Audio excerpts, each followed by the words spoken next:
So when it comes to um, the FF and how it got started and who we were getting, it's sketchy because Stewart never told us his testimony, and we only got bits and pieces from him, from the early FF members that he told things to. But as far as I can tell, there are three separate years where he got saved. Um, he was married, had 5 children. He was living in Allentown, Pennsylvania. He was an atheist, and he decided he wanted to pick a religion or some system of belief to raise his kids in that environment, in a religious environment rather than an atheistic environment. And so he started exploring world religions.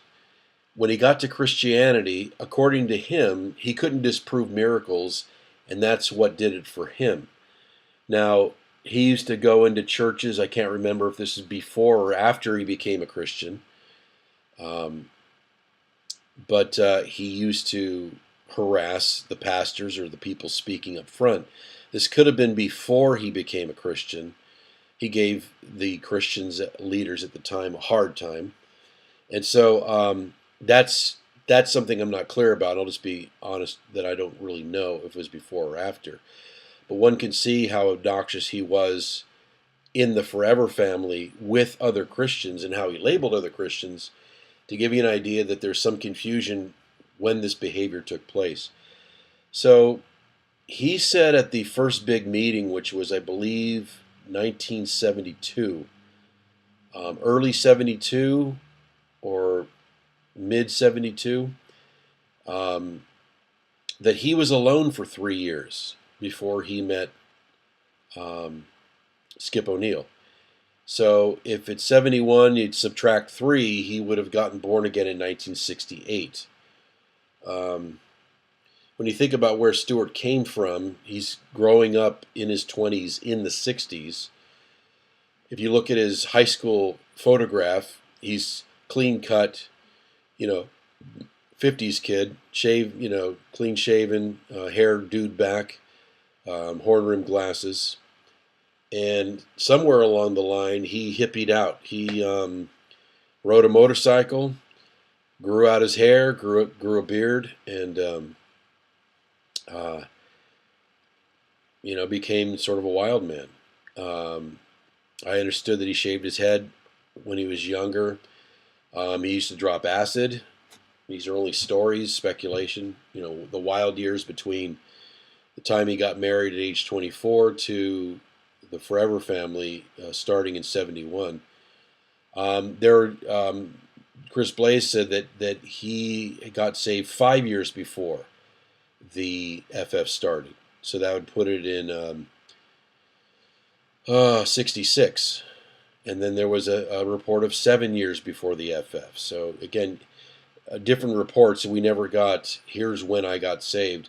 And then later at the Grace meeting, he's saying, I would say that I got saved 25 years ago. Well, 1989, subtract 25, I think that puts it in 1964. So, not sure. But what we have is the culture.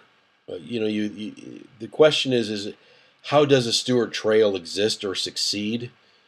How do bad leaders exist and succeed? Well, my opinion is they find weakness, or there's a weakness in the culture, or there's a void in the culture, and they put themselves forward as serving it in some capacity.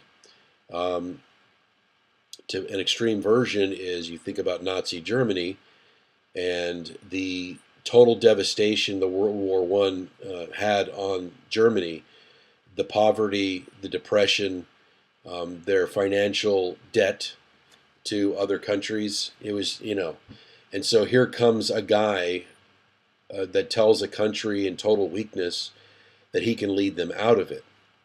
Well, that's an extreme example, and I'm going to cut tape, or I'm going to see if this thing rolls past the blackout stage, because it seems that at 4:59 it always gives out on me. Let me just get past the blackout stage here, and Okay, we're past it. Good. Um,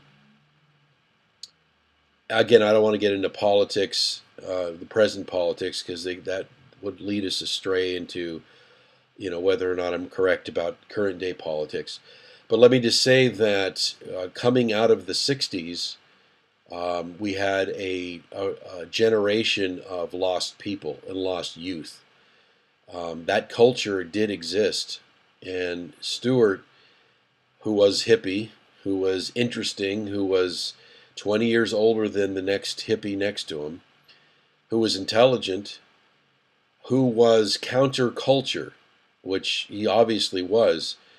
He wasn't your run of the mill person. He was charismatic, he was different, interesting.